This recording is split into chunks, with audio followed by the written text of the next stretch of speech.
таң, құрметті әріптестер, құрметті ханымдар мен мырзалар, құрметті қонақтар, жазғы мектепке қатысушылар. Good morning, ladies and gentlemen, big guests, your excellencies, members of diplomatic community. 90 жылдық тарихы бар Қазақ ұлттық аграрлық зерттеу университетіне қош келдіңіздер. I wish you success and productive work for our guests.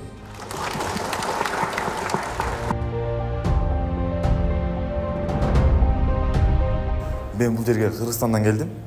Пищевая безопасность, стандартизация, метрология, сертификациядан оқимын, 2-ші курста.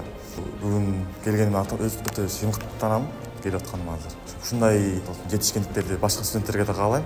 Билим негизи аябай керек нерсе, окуу жана окуу дегенде. Қазақ ұлттық аграрлық зерттеу университетінде жазғы халықаралық 2024 жазғы мектеп өтуде.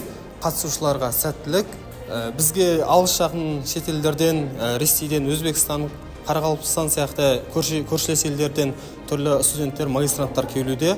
Білімдерін жетілдіруге алдағы уақытта бәріне сәттілік тілеймін және пайдалы болады деген сенімдемін. I worked in Shihezi University, which is located in the northwest of China.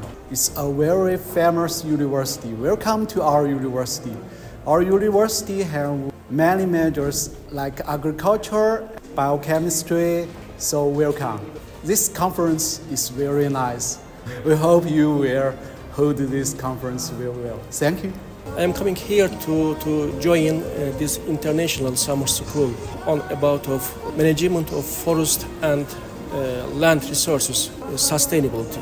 Thanks a lot for everything to invite me in Kazakhstan. Kazakhstan is like my second country for all Turkish people like Kazakhstan, such me. Thanks a lot.